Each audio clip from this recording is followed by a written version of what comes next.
స్థానిక శాసనసభ్యులు మరియు మాజీ డిప్యూటీ సీఎంగా రాష్ట్రానికి సేవలు అందించినటువంటి శ్రీ కడియం శ్రీహరి గారికి, స్థానిక పార్లమెంటు సభ్యురాలు డాక్టర్ కడియం కావ్య గారికి, గౌరవ శాసనసభ్యులు శ్రీ నాయన్ రాజేందర్ రెడ్డి గారికి, గౌరవ శాసనసభ్యులు శ్రీ రేవూరి ప్రకాష్ రెడ్డి గారికి, గౌరవ శాసనసభ్యులు శ్రీ కేఆర్ నాగరాజు గారికి, గౌరవ శాసనసభ్యురాలు శ్రీమతి మామిడియాల యశస్విని రెడ్డి గారికి, అట్లాగే రాష్ట్ర ప్రభుత్వ Telangana oil fed corporation chairman Shri Janga Raghava Reddy గారికి, తెలంగాణ హజ్ కమిటీ చైర్మన్ శ్రీ ఖుస్రూ పాషా గారికి, కూడా చైర్మన్ శ్రీ ఎనగాల వెంకట్రామరెడ్డి గారికి,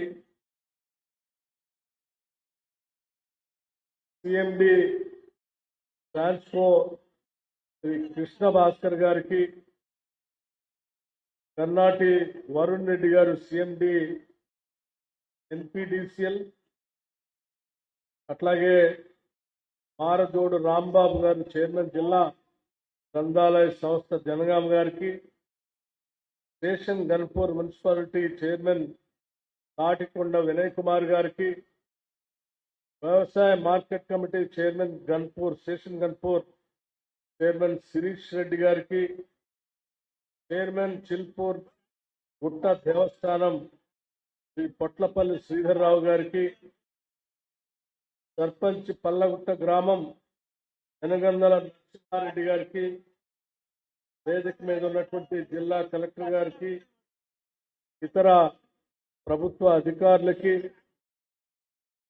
అట్లాగే వివిధ గ్రామాల నుంచి ఇక్కడికి విచ్చేసినటువంటి సర్పంచులకి, ఇతర ప్రజాప్రతినిధులకి, మీడియా మిత్రులకి, వేదిక మీద ఉన్నటువంటి ఇతర స్నేహితులకి, అనేక గ్రామాల నుంచి ఇక్కడికి కదిలి వచ్చినటువంటి వివిధ రాజకీయ పార్టీల నాయకులకి, కార్యకర్తలకి, అభిమానులకి, పాత్రికేయ మిత్రులకి అందరికి కూడా ముందుగా నా హృదయపూర్వకమైనటువంటి నమస్కారాలు. ఈరోజు స్టేషన్ గన్పూర్ సంబంధించినంత వరకు ఏ రకంగా చూసుకున్నా కానీ అభివృద్ధికి పెద్ద ఎత్తున ఉపయోగపడేటువంటి ఎనర్జీకి సంబంధించిన సబ్ స్టేషన్లు ఈరోజు దాదాపు 60 కోట్ల రూపాయలతో కొన్ని భూమి పూజ కార్యక్రమాలు చేసుకున్నాం, కొన్ని ప్రారంభోత్సవాలు చేసుకున్నాం. ఇప్పుడే పెద్దలు కడియం శ్రీహరి గారు చెప్పినట్టు ఈ ప్రాంతం ఒకప్పుడు వలసలకి అడ్రస్గా ఉండేటువంటి ఈ ప్రాంతం కాలక్రమేణా ఆనాటి ప్రభుత్వాలు తీసుకున్నటువంటి నిర్ణయాల వల్ల దేవాదాయ లిఫ్ట్ ఇరిగేషన్ కావచ్చు, లేకపోతే దాని ద్వారా వస్తున్న ఇక్కడ ఏర్పాటు చేసుకున్నటువంటి రిజర్వాయర్స్ ద్వారా పారుతున్నటువంటి నీళ్లు కావచ్చు, స్థానికంగా ఉన్నటువంటి బోరు బావిల ద్వారా ఏర్పాటు చేసుకున్నటువంటి అగ్రికల్చర్ పంప్ సెట్స్ కావచ్చు, ఏ రకంగా చూసుకున్నా వీటన్నిటికి కూడా విడదీయరాయినటువంటి సంబంధం పవర్ సెక్టార్కు ఉంది. ఏ పంపు ఆడాలన్నా, ఏ నీళ్లు పారాలన్నా, ఎక్కడ ఉత్పత్తి రంగం పెరగాలన్నా విద్యుత్ శక్తి తప్పనిసరి పరిస్థితి అయిపోయింది ఈ రోజుల్లో. అటువంటి విద్యుత్ శక్తిని నిరంతరం ప్రజలకు క్వాలిటీ పవర్ అందించడం కోసం రాష్ట్ర ప్రభుత్వం నిరంతరం అప్డేట్ అవుతూ ఈ రాష్ట్రానికి విద్యుత్ అందిస్తాం. అందులో భాగంగానే ఈరోజు ఈ స్టేషన్ గన్పూర్ శాసనసభ నియోజకవర్గంలో కూడా భవిష్యత్తును కూడా దృష్టిలో పెట్టుకొని ఈరోజు ఈ సబ్ స్టేషన్స్ ని కొన్ని భూమి పూజ కొన్ని ప్రారంభోత్సవాలు చేస్తున్నాం. భవిష్యత్తులో కూడా ఇక్కడ ఉన్నటువంటి డిమాండ్కి అనుగుణంగా స్థానిక శాసనసభ్యులు పెద్దలు అడియం శ్రీహరి గారు కొన్ని అవసరాలు ఈ సభ దృష్టికి తీసుకొచ్చారు. తప్పనిసరిగా నేను వారికి చెప్తాను. ఎలక్ట్రిసిటీకి సంబంధించినంత వరకు రఘునాథ్ పాలెంలో 232 kV సబ్స్టేషన్ అప్గ్రేడ్ కావాలని అడుగుతా ఉన్నారు. తప్పనిసరిగా దానిని ఫీజిబిలిటీ స్టడీ చేసి అవసరం రీత్యా ఎగ్జామిన్ చేసి తప్పనిసరిగా పరిగణలోకి తీసుకుంటానని కూడా ఈ సందర్భంగా సభాముఖంగా వారికి మీకు మీ అందరికీ మాటిస్తా ఉన్నాను. అట్లాగే మిత్రులారా, ఈరోజు రాష్ట్రంలో మీ అందరి ఆశీస్సులతో మీ అందరి దీవెనలతో ప్రజాప్రభుత్వాన్ని ఏర్పాటు చేసుకున్నాం. ఇందిరమ్మ ప్రభుత్వాన్ని, కాంగ్రెస్ ప్రభుత్వాన్ని ఈ రాష్ట్రంలో ఏర్పాటు చేసుకుని ప్రజా సంక్షేమం కోసం అడుగులు ముందుకు వేసుకుంటూ వెళతా ఉన్నాం. గత 2.5 సంవత్సరాలుగా ఆనాడు ఎన్నికల కంటే ముందు ఆనాటి పిసిసి ప్రెసిడెంట్గా ఈనాటి ముఖ్యమంత్రిగా ఉన్నటువంటి రేవంత్ రెడ్డి గారు అనేక బహిరంగ సభల్లో ఈ రాష్ట్ర ప్రజలకు కొన్ని వాగ్దానాలు చేశారు. ఆనాటి ప్రతిపక్ష నాయకుడిగా, టిఎల్పి లీడర్గా నేను కూడా సుదీర్ఘమైనటువంటి పాదయాత్ర చేసి అనేక గ్రామాల్లో ప్రజలకు కొన్ని వాగ్దానాలు చేశాం. 2023 ఏప్రిల్ 26, 27 తేదీల్లో ఈ శాసనసభ నియోజకవర్గంలో కూడా దాదాపు 28 కిలోమీటర్ల పాదయాత్రతో ఇక్కడ ఉన్నటువంటి వేలూరు, చిల్పూరు మండలాల్లో దాదాపు 2 రోజులు మీ అందరితో కలిసి నడిచినటువంటి అవకాశం నాకు కూడా కలిగింది. ఆనాడు ఈ శాసనసభ నియోజకవర్గంలో ఉన్నటువంటి సమస్యలన్నింటినీ కూడా రాసుకుని ఆ సమస్యలన్నిటికీ కూడా ఆ రోజు మాటిచ్చాం.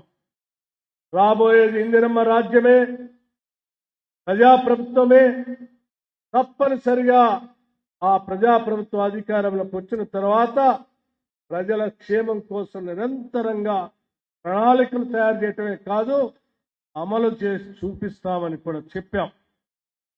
అందులో భాగంగా దేవాదుల లిఫ్ట్ ఇరిగేషన్ సంబంధించి పనులన్నీ వదిలిపెట్టి 10 సంవత్సరాల ఆనాటి టీఆర్ఎస్ ప్రభుత్వం గాలికి వదిలేస్తే వచ్చే కాంగ్రెస్ ప్రభుత్వంలో తప్పనిసరిగా దేవాదుల ప్రాజెక్టుని ప్రయారిటీగా తీసుకొని పూర్తి చేసి దాని ద్వారా నీళ్లను పూర్తిగా అందించే కార్యక్రమాన్ని కూడా చేస్తామని చెప్పినట్టుగానే దేవాదుల ప్రాజెక్టు దగ్గర రివ్యూ ఏర్పాటు చేయటమే కాదు, దానికి కావలసిన నిధులను కూడా రిలీజ్ చేస్తూ, ల్యాండ్ ఎక్విజిషన్ సంబంధించిన నిధులు కూడా పెండింగ్ ఉంటే ఆ నిధులను కూడా రిలీజ్ చేస్తూ వడివడిగా దేవాదుల పనులు కూడా పూర్తి చేపిస్తా ఉన్నాం. తప్పనిసరిగా ఆనాటి పాలకులు ఏ ఉద్దేశంతో అయితే దేవాదుల లిఫ్ట్ ఇరిగేషన్ ఏర్పాటు చేసి ప్రాంత ప్రజలకి నీళ్లు అందించాలని కలలు కన్నారో, ఆనాటి కాంగ్రెస్ ప్రభుత్వాల కలల మేరకు తప్పనిసరిగా దేవాదుల లిఫ్ట్ ఇరిగేషన్ ని త్వరితగతిన పూర్తి చేస్తాం. నీళ్లని ఈ ప్రాంతానికి సంపూర్ణంగా అందించే కార్యక్రమం కూడా ఈనాటి కాంగ్రెస్ ప్రభుత్వం తీసుకొని ముందుకు వెళతాం. దాంతో పాటు ఈ ప్రాంతంలో ఉన్నటువంటి రైతాంగ సోదరులందరికీ మాటిచ్చాం, తప్పనిసరిగా మీకున్నటువంటి రుణమాఫీ చేస్తామని చెప్పినట్టుగానే దాదాపు 22,000 కోట్ల రూపాయల్ని ఒకటేసారి 22,000 కోట్ల రూపాయలు కూడా రైతులకు రుణమాఫీ చేసి చూపించినటువంటి ప్రభుత్వం ఇది. అలాగే ఈరోజు రైతాంగ సోదరులకి ఇప్పుడే పెద్దలు కడియం శ్రీహరి గారు మాట్లాడుతూ చెప్పారు, అత్యధిక శాతం ఈరోజు పంట దిగుబడి కాంగ్రెస్ ప్రభుత్వం తీసుకుంటున్నటువంటి అనేక చర్యల వలన ఈరోజు దిగుబడి పెద్ద ఎత్తున ఈ రాష్ట్రంలో ఏర్పడింది. ఈ దిగుబడిని సంబంధించినటువంటి ధాన్యం కొనుగోలు వ్యవస్థని ఈనాటి ప్రభుత్వం ఎంత దిగుబడి వచ్చినా ప్రతి గింజ వరకు కొంటామని చెప్పి చాలా స్పష్టంగా చెప్పటమే కాదు, కొనుగోలు చేసినటువంటి పరిస్థితులు కూడా మీరు గమనించారు. కొన్ని చోట్ల అయితే అనుకోని పరిస్థితుల్లో వర్షం వచ్చి కొంత ధాన్యం తడిస్తే కూడా తడిసిన ధాన్యాన్ని కూడా కొనుగోలు చేస్తామని చెప్పి సివిల్ సప్లైస్ మంత్రిగా ఉత్తమ్ కుమార్ రెడ్డి గారు స్టేట్మెంట్ ఇవ్వటమే కాదు, తడిసిన ధాన్యాన్ని కూడా అదే ఎంఎస్పి ధరకి కొనుగోలు చేసినటువంటి చరిత్ర ఈనాటి కాంగ్రెస్ ప్రభుత్వాన్ని కూడా నేను చాలా స్పష్టంగా చెప్తా ఉన్నాను. మిత్రులారా, ఒక్కసారి ఆలోచన చేయండి. ఈరోజు రాష్ట్రంలో ప్యాడీ ప్రొక్యూర్మెంట్ రబీ సీజన్లో 72 లక్షల మెట్రిక్ టన్నుల్ని ప్రొక్యూర్ చేయటం జరిగిందని చాలా ధైర్యంగా గర్వంగా కూడా చెప్పగలుగుతా ఉన్నాం. అట్లాగే దీనికి సంబంధించి 14,006 కోట్ల రూపాయల్ని రైతాంగ సోదరుల అకౌంట్స్ లోకి పేమెంట్ చేయటం కూడా జరిగింది. అది 10.78 లక్షల రైతాంగ సోదరుల అకౌంట్స్ ఈరోజు ఆ అకౌంట్స్ లోకి డబ్బులు పంపించడం జరిగింది. లాస్ట్ ఇయర్ ఇదే సంవత్సరానికి 72.22 లక్షల మెట్రిక్ టన్నులు కొనుగోలు చేస్తే ఈ సంవత్సరం ఇదే తేదీ కల్లా 72.30 లక్షల మెట్రిక్ టన్నుల్ని ఇప్పటికే కొనుగోలు చేసి రికార్డు స్థాయిలో ఈ రాష్ట్ర ప్రభుత్వం ఈరోజు ధాన్యాన్ని పండిస్తున్న రైతులను ఆదుకుంది. ఈ సందర్భంగా ఇంత పెద్ద ఎత్తున ఇన్ని వేల కోట్ల అవసరాలు ఉన్నప్పటికి కూడా రైతాంగ శ్రేయస్సును దృష్టిలో పెట్టుకొని కొనుగోలు చేసుకుంటూ ముందుకు పోతా ఉంటే సాగుదనమ్మా అని చెప్పి భారతీయ జనతా పార్టీకి సంబంధించిన నాయకత్వం, టిఆర్ఎస్ పార్టీకి సంబంధించిన నాయకత్వం కళ్ళాల్లోకి వస్తాం, రైతులు కన్నీళ్లు తూడుస్తామని చెప్తాను. ఎక్కడికి పోయారు ఇన్ని రోజులు మీరు? ఎంఎస్పి రేటు ప్రకటించిన కేంద్ర ప్రభుత్వం మరి రాష్ట్రాలు కొనుగోలు చేస్తున్నటువంటి ధాన్యాన్ని ఎందుకు ఎఫ్సిఐ ద్వారా మీరు కొనుగోలు చేయట్లేదని ఈ సందర్భంగా భారతీయ జనతా పార్టీ సంబంధించిన కేంద్ర ప్రభుత్వాన్ని రాష్ట్ర ప్రభుత్వం ద్వారా అడుగుతా ఉన్నాం. ఆనాటి గత కాంగ్రెస్ ప్రభుత్వాల హయాంలో ఆయా ప్రభుత్వాలు కొనుగోలు చేస్తే ఫుడ్ కార్పొరేషన్ ఇండియా ద్వారా కేంద్ర ప్రభుత్వాలు ఎంఎస్పి రేట్ ఇచ్చి కొనుగోలు చేసే పరిస్థితి గతంలో ఉండేది. మరి ఈ రోజు రైతులందరినీ కూడా కార్పొరేట్ శక్తులకి దారాదత్తం చేసిన కేంద్ర ప్రభుత్వం ఈరోజు రాష్ట్ర ప్రభుత్వం కొనుగోలు చేస్తున్న ఈ ధాన్యాన్ని ఎఫ్సిఐ ద్వారా మీరు ఎందుకు కొనుగోలు చేయట్లేదని చెప్పి చాలా సూటిగా అడుగుతా ఉన్నాం. కొనుగోలు చేయకుండా రైతులు పండించిన పంటని ఎంఎస్పి ధర రాకుండా ఉండేటట్టుగా కార్పొరేట్ శక్తుల దయాదాక్షిణ్యాల మీద వదిలేయాలని దేశవ్యాప్తంగా మీరు చూస్తూ ఉంటే ఈ రాష్ట్రంలో ఉన్న కాంగ్రెస్ ప్రభుత్వం మేము కార్పొరేట్ శక్తుల దయాదాక్షిణ్యాల పైన మా రైతుల్ని వదిలేయం, వాళ్ళు పండించిన పంటని వాళ్ళ శ్రమకి గౌరవిస్తాం, చివరి ధాన్యం వరకు మీరు కొనుగోలు చేయకపోయినా మేము కొంటామని చెప్పి రాష్ట్ర ప్రభుత్వం చివరి ధాన్య గింజ వరకు కొనుగోలు చేసి ఈ దేశ చరిత్రలో చూపించిన రాష్ట్రం ఏదైనా ఉంది అని అంటే అది కేవలం తెలంగాణ రాష్ట్రమే. పక్క రాష్ట్రాల్లో ఎక్కడా కూడా ఏ రకంగా చేయట్లేదు. ఇది ధాన్యానికి సంబంధించి, మొక్కజొన్నకు సంబంధించి ఎంఎస్పి ప్రకటించారు. ప్రకటించిన ఎంఎస్పి ప్రకారం మీరు ఈ దేశంలో ఏ రాష్ట్రంలోనైనా కొనుగోలు చేస్తున్నారా అంటే ఏ ఒక్క రాష్ట్రంలో కూడా కొనుగోలు చేయట్లేదు.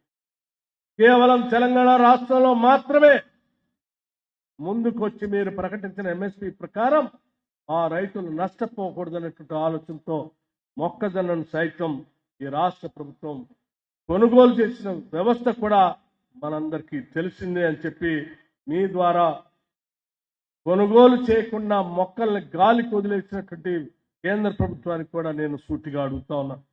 దయచేసి రాష్ట్ర ప్రభుత్వం కొనుగోలు చేసిన మొక్కజొన్నల సైతం ఎంఎస్పి రేట్ ప్రకారం మీరు కొనుగోలు చేయాల్సిందే అని చెప్పి ఈ సందర్భంగా నేను డిమాండ్ చేస్తా ఉన్నాను. దాంతో పాటు రాష్ట్రంలో రైతాంగ సోదరులను దృష్టిలో పెట్టుకొని కేవలం పవర్ ఇవ్వటమే కాదు, క్వాలిటీ పవర్ కూడా ఇవ్వాలనేటువంటి ఆలోచనతోనే దాదాపు రాష్ట్రంలో ఈరోజు 30 లక్షల పంప్ సెట్లు వ్యవసాయ రంగానికి సంబంధించిన రైతులు వాడుకుంటూ ఉంటే ఆ 30 లక్షల పంప్ సెట్లకి వ్యవసాయ రంగానికి సంబంధించిన రైతులకు సంబంధించిన పంపు సెట్లకి 14,000 కోట్ల రూపాయల్ని సంవత్సరానికి లెక్కగట్టి ఈ డిస్కమ్లకి రాష్ట్ర ప్రభుత్వం చెల్లిస్తా ఉంది. 10 సంవత్సరాలు మీరు పరిపాలన చేసి రైతాంగ సోదరులకు ఉచితంగా కరెంట్ ఇస్తున్నామని చెప్పి కరెంట్ అయితే ఉచితంగా ఇప్పించేటట్టుగా డిస్కమ్ల ద్వారా ఇప్పించే ప్రయత్నం చేశారు తప్ప డిస్కమ్లకు మాత్రం డబ్బులు చెల్లించలేదు. పూర్తి స్థాయిలో చెల్లించలేదు. అరకొరగా చెల్లించిన డిస్కమ్లన్నింటినీ అప్పులు పాలు చేసి వెళ్ళారు. ఈరోజు డిస్కమ్లు క్వాలిటీ పవర్ రైతాంగ సోదరులకు ఇవ్వాలి అని అంటే వాళ్ళ దగ్గర ఆదాయం లేక ఇబ్బంది పడతా ఉంటే ప్రజాప్రభుత్వం ఇందిరమ్మ ప్రభుత్వం ఇప్పుడు వచ్చిన తర్వాత ఆలోచన చేసి ఈ డిస్కమ్లకు సంబంధించి కూడా రాష్ట్ర ప్రభుత్వాలే వాళ్ళకి ఉచితంగా కరెంట్ ఇవ్వని చెప్పి రాష్ట్ర ప్రభుత్వాలుగా మనం చెప్పినప్పుడు ఆ రైతులు కట్టాల్సిన 14,000 కోట్ల రూపాయల్ని రాష్ట్ర ప్రభుత్వమే నేరుగా రైతుల పక్షాన వాళ్ళకి ప్రతి నెల చెల్లించాలని చెప్పి ఈ రాష్ట్ర ప్రభుత్వం ఆర్థిక శాఖ మంత్రిగా ప్రణాళికాబద్ధంగా నిర్ణయం తీసుకొని ప్రతి నెల ఇవాళ డిస్కమ్లకి డబ్బులు చెల్లిస్తున్నాం రైతుల పక్షాన. అట్లాగే రాష్ట్రంలో కేవలం వ్యవసాయ సంబంధించిన రైతులకే కాకుండా పేద బడుగు బలహీన వర్గాలకు సంబంధించిన నిరుపేద కుటుంబాలు ఆనాటి ఎన్నికల కంటే ముందు మేము హామీ ఇచ్చాం. 200 యూనిట్లు ఉచితంగా కరెంట్ ఇస్తామని చెప్పినట్టుగానే ఈరోజు అధికారంలో వచ్చిన తర్వాత ఈరోజు రాష్ట్రంలో 1,25,00,000 వినియోగదారులకు సంబంధించిన పవర్ కనెక్షన్స్ ఉంటే 53 లక్షల కుటుంబాలకి 53 లక్షల కనెక్షన్స్ కి ఇవాళ సర్వీస్ తీసుకున్నటువంటి వాళ్ళందరికీ 200 యూనిట్లు ఉచితంగా కరెంట్ ఇస్తా ఉన్నాం. దీనికి సంబంధించి 5,000 కోట్ల రూపాయలు సంవత్సరాన్ని లెక్కగట్టి వాళ్ళ డిస్కౌంట్ చెల్లిస్తా ఉంది ఆర్థిక శాఖ. ఓ పక్కన పేద బడుగు బలహీన వర్గాలకి 200 యూనిట్ల ఫ్రీ పవర్ ఇస్తూనే 30 లక్షల రైతాంగ సోదరులకి ఉచితంగా కరెంట్ ఇస్తూ వాళ్ళకి 14,000 వీళ్ళకి 5,000 దాదాపు సంవత్సరానికి 19,000 కోట్ల రూపాయలు ఈరోజు రాష్ట్ర ప్రభుత్వం ప్రజల పక్షాన డిస్కమ్స్ కి చెల్లిస్తూ క్వాలిటీ పవర్ అందిస్తా ఉన్నాం. ఇటువంటి సందర్భాల్లో కూడా ఎలక్ట్రిసిటీ డిపార్ట్మెంట్ పైన కావాలని అభాండాలు వేస్తూ వాళ్ళని అబాస్పాలు చేయాలని ఆలోచన చేస్తున్న టీఆర్ఎస్ నాయకత్వాన్ని నేను సూటిగా అడుగుతా ఉన్నా. ఏం చేశారు మీరు? 10 సంవత్సరాలు పరిపాలన చేసి ఈ రాష్ట్రంలో పెరుగుతున్నటువంటి విద్యుత్ శక్తి డిమాండ్ అనుగుణంగా ఉన్న ప్రణాళికలు తయారు చేశారంటే అది లేదు. ఇవాళ గ్రీన్ ఎనర్జీ కావాలని ప్రపంచం అంతా చెప్తా ఉంటే దాని ఆలోచన చేయలేదు. ఈరోజు కాంగ్రెస్ ప్రభుత్వం వచ్చిన తర్వాత రైతాంగ సోదరులు కుసుమ్ పేరు మీద కావాల్సిన సోలార్ పవర్ ఇవ్వటమే కాకుండా ఇవాళ రాష్ట్ర వ్యాప్తంగా 81 గ్రామాల్లో సోలరైజేషన్ చేసేటువంటి కార్యక్రమాన్ని రాష్ట్ర ప్రభుత్వం తీసుకొని దానికి నిధులు కూడా నేరుగా రాష్ట్ర ప్రభుత్వం చెల్లిస్తాం. ఇవాళ పైలట్ ప్రాజెక్ట్ కింద 81 గ్రామాల్లో ప్రతి ఇంటి పైన ఆ గ్రామాలు సంపూర్ణంగా సోలరైజేషన్ చేసే కార్యక్రమం జరుగుతాం. ఇంటి పైన రూఫ్ సోలార్ కానీ వ్యవసాయదారులకి పొలాల్లో పండించేటువంటి పంప్ సెట్లు కానీ పూర్తి స్థాయిలో ఇచ్చే కార్యక్రమాలు తీసుకొని ముందుకి పోవటమే కాకుండా మన రాష్ట్రంలో ఉన్నటువంటి గిరిజన సోదరుల కుటుంబాల సంబంధించి ఆనాటి కాంగ్రెస్ ప్రభుత్వాలు ఇచ్చినటువంటి 6 లక్షల ఎకరాలు ROFR పట్టా కింద భూములు ఇస్తే వాళ్ళ కరెంటు లేక అనేక సంవత్సరాలు ఇబ్బంది పడుతున్నటువంటి గిరిజన కుటుంబాలను దృష్టిలో పెట్టుకొని ఈరోజు ఇందిరా సవర గిరి జల వికాసంతో వాళ్ళందరికీ ఉచితంగా సోలార్ పంప్ సెట్స్ తో పాటు సోలార్ అంతా డ్రిప్ ఇరిగేషన్ తో సహా ఏర్పాటు చేసే విధంగా ఈరోజు రాష్ట్ర ప్రభుత్వం ముందుకు పోతా ఉందని ఈ సందర్భంగా మనం చేస్తాం. ప్రతి క్షణం ఈ రాష్ట్రంలో ఉన్నట్టు ముఖ్యమంత్రి దగ్గర కేబినెట్ లో ఉన్న ప్రతి మంత్రి 18 గంటలు రాష్ట్ర ప్రజల కోసం పనిచేస్తూ నిబద్ధతతో ముందుకు పోతా ఉంటే గాలి కబుర్లు పోగేసి ప్రభుత్వం మీద అవాకులు చవాకులు అబద్ధపు మాటలతో 10 సంవత్సరాలు మంత్రిగా పనిచేసిన హరీష్ రావు గారు రోజుకొక అబద్ధపు వార్తను సృష్టించి వార్తల్లో ఉండాలనేటువంటి ఆలోచనతో ప్రభుత్వం మీద మాట్లాడుతూ ఆలోచన చేయండి. వాళ్ళకి ప్రజలన్నా, ప్రజా సంక్షేమం అన్నా, పేద ప్రజల ఆలోచన లేదు. కేవలం రాష్ట్ర వనరుల్ని, రాష్ట్ర సంపదని ఏ రకంగా దోపిడీ చేసుకోవాలని ఆలోచన చేశారు తప్ప ప్రజల గురించి ఆలోచన చేయలేదు. ఒకవేళ ఆలోచన చేస్తుంటే ఏ తెలంగాణ రాష్ట్రం ఇదే వనరులు ఒక్క రూపాయి మేము పన్ను పెంచలేదు, ఏమీ చేయలేదు. కానీ మరి ఈరోజు మేము అనేక సంక్షేమ కార్యక్రమాలు ప్రజలకు అందిస్తా ఉన్నామే, అదే ఆదాయంతో అందిస్తా ఉన్నామే. ఈరోజు రాష్ట్రంలో 1,15,00,000 కుటుంబాలుంటే 1,06,00,000 కుటుంబాలకి సన్న బియ్యం ప్రతి కుటుంబంలో ఒక్కొక్క మనిషికి 6 కిలోల లెక్క కట్టి 50-55 రూపాయలు ఉన్నటువంటి బియ్యాన్ని ఈరోజు ఉచితంగా రాష్ట్ర వ్యాప్తంగా ఇస్తున్నాం కదా. మరి 10 సంవత్సరాలు పాలనలో ఉన్న మీరు ఎందుకు చేయలేకపోయారని కూడా నేను అడుగుతా ఉన్నాను. ఇవాళ మేము పన్నులు పెంచలేదు, ఆదాయం మాకేం విపరీతంగా పెరగలేదు.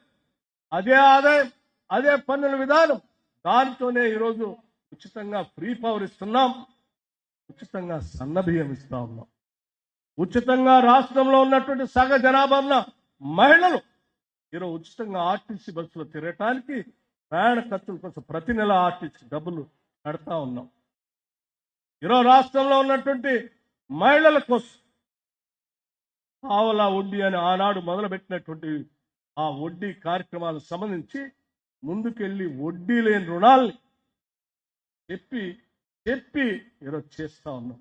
ఒక్కొక్క సంవత్సరానికి మహిళా సంఘాలకు 20,000 కోట్ల రూపాయలు బ్యాంకు లింకేజ్ ఇప్పిస్తాం, వడ్డీని రాష్ట్ర ప్రభుత్వం కడుతుందని చెప్తే ఆ రోజు నవ్వారు. మేమంతా రాష్ట్రాన్ని తుడిచిపెట్టి ఖాళీ చేసి వెళ్ళాం కదా, వీళ్ళు మాటలు చెప్తున్నారు ఏడ చేస్తారులే అని. నిజమే, అయినా రూపాయి పోగేసి ఈరోజు రాష్ట్రంలో రాష్ట్ర వ్యాప్తంగా మేము చెప్పినట్టుగా కేవలం సంవత్సరానికి 20,000 కోట్ల రూపాయలంటే 2.5 సంవత్సరంలోనే దాదాపు 67,000 కోట్ల రూపాయలు ఇవాళ మహిళా సంఘాలకి బ్యాంకు లింకేజ్ ద్వారా ఈ రాష్ట్రంలో రుణాలు ఇప్పించాం. ఈ రోజు సాయంత్రం కూడా హైదరాబాద్ లో వడ్డీ లేని రుణాలకు సంబంధించినటువంటి చెక్కుని రాష్ట్ర వ్యాప్తంగా ఉన్న మహిళలకు చెక్కు అందించే కార్యక్రమాన్ని పెద్ద ఎత్తున ఏర్పాటు చేశాం. రాష్ట్ర వ్యాప్తంగా ఉన్న మహిళలు, ఇదే మహిళా సంఘాలకు కేవలం ఆర్టీసీ బస్సులో తిరగటమే కాదు, మీరు బస్సులు కొనండి, ఆ బస్సుల్ని ఆర్టీసీలో పెట్టి ఆర్టీసీ ద్వారా మీకు ఆ డబ్బులు కూడా ఇప్పించే కార్యక్రమం చేస్తామని చెప్పి ఈరోజు దిగ్విజయంగా చేసి చూపిస్తున్నాం. సంవత్సరానికి 20,000 కోట్లు కాదు, 5 సంవత్సరాల్లో 1,00,000 కోట్లు దాటిస్తామని చెప్పాం. ఈ రోజు 1,00,000 కోట్లు కాదు, 1,25,000 కోట్లు పైబడి ఈరోజు మహిళలకి వడ్డీ లేని రుణాలు ఇచ్చే కార్యక్రమాన్ని మన ప్రభుత్వం, ప్రజాప్రభుత్వం ఆ రోజు ధనిక రాష్ట్రంగా మీ చేతిలో పెట్టామే, ఎందుకు వీళ్ళక చేయలేదు? ఆనాటి ఉన్న వనరులన్నీ దోపిడీ చేశారు. ఆ వనరులు కాకుండా ఇంకో 8 లక్షల కోట్ల అప్పు కూడా చేశారు. అవి ఇవి అన్ని ఖాళీ చేసి ఇచ్చిపోయారే. అవి ఇవి కలిపితే ఈరోజు మేము చేసే వాటికంటే ఇంకా అద్భుతాలు గొప్పగా చేయొచ్చే. మీరు చేసిన అప్పుకి మేము ఈ సంక్షేమ కార్యక్రమాలు చేసుకుంటూనే సంవత్సరానికి 76,000 కోట్ల రూపాయలు వడ్డీ అసలు ఈరోజు బ్యాంకు కడతా ఉన్నాం. అదే 76,000 కోట్ల రూపాయలు, ఆ 8 లక్షల కోట్ల రూపాయలు మీరు అప్పు చేసి ఉండకపోతే 10 సంవత్సరాలు ఆ 76,000 కోట్ల రూపాయలు ఈరోజు ఈ రాష్ట్ర ప్రజల సంక్షేమం కోసం సంవత్సరానికి మేము ఖర్చు పెట్టుంటే రాష్ట్ర దిశనే మారిపోయేది.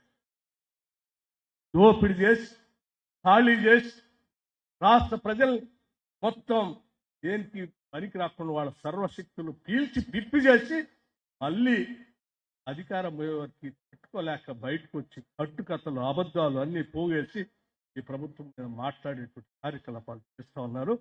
ఇది తాగదు అని నేను చాలా స్పష్టంగా చెప్తున్నాను. అట్లాగే ఈ రాష్ట్రంలో సంబంధించి కేవలం రైతులకి, మహిళలకే కాదు, నిరుద్యోగ యువత గురించి కూడా ఆలోచన చేసి ఆనాడు చెప్పినట్టుగా ఇప్పటికే 76,000 ఉద్యోగాలు పంపిణీ చేశాం ప్రభుత్వం. 10 సంవత్సరాలు మీరు ఏనాడు కూడా పబ్లిక్ సర్వీస్ కమిషన్ ద్వారా రిక్రూట్మెంట్ చేద్దామని ఆలోచన చేయాలి. 10 సంవత్సరాలు గ్రూప్ కాక వయసు అయిపోయి యూనివర్సిటీ విద్యార్థులు గాలికి వెళ్ళిపోయారు. వాళ్ళ యువత నిరాశ నిస్పృహల్లో ఉంటే వాళ్ళకి కావలసినటువంటి ఎజెండాని ముందుకు పెట్టుకొని ఈరోజు రాష్ట్ర ప్రభుత్వం, అట్లాగే బలహీన వర్గాల సంబంధించి డబల్ బెడ్రూమ్ ఇల్లు అన్నారు. నేను అడుగుతా ఉన్నాను, ఇప్పుడే కడియం శ్రీఆర్ గారు కూడా పక్కన కూర్చుంటే చెప్తా ఉన్నారు, ఈ నియోజకవర్గం కాదు రాష్ట్ర వ్యాప్తంగా డబల్ బెడ్రూమ్ ఇళ్ళకి మంచి డిమాండ్ ఉంది. ప్రజలు బాగా అడుగుతా ఉన్నారు ఇందిరమ్మ ఇల్లు కావాలని. మీరు ఇస్తారా? ఇంకా కొన్ని పెంచుతారా? నేను చెప్తా ఉన్నాను, ఒక్కొక్క ఇంటికి ఈరోజు 5 లక్షల రూపాయల లెక్కన ఒక్కొక్క శాసనసభ నియోజకవర్గంలో మొదటి దఫాగా 3,500 ఇళ్లతో 4,50,000 ఇళ్లతో 22,500 కోట్ల రూపాయలతో ఇందిరమ్మ ఇళ్లను శాంక్షన్ చేసి ధైర్యంగా ఈరోజు రాష్ట్ర ప్రభుత్వం శాంక్షన్ చేసి ముందుకు పోతా ఉంది అంటే ప్రజల పక్షాన్ని ప్రభుత్వానికి ఉన్న నిబద్ధత కాదా? మరి మీరు 10 సంవత్సరాలు ఎందుకు చేయలేకపోయారు? ఎక్కడ పోయింది ఈ డబ్బంతా? పేదలకు చెందాల్సిన, ప్రజలకు చెందాల్సిన సొమ్మంతా మీ ఇళ్లలో పోయింది. అదే డబ్బుని వీళ్ల కోసం ఖర్చు పెట్టుంటే మేము కనుక మొదటి సంవత్సరమే 4.5 లక్షల ఇళ్లను ఏ రకంగా శాంక్షన్ చేశామో 10 సంవత్సరాలు మీరు అదే రకంగా చేస్తుంటే ఈరోజు రాష్ట్రంలో ఇల్లు కోసం ఆశపడి చూసేటువంటి ఏ పేద కుటుంబం ఉండేది కాదు.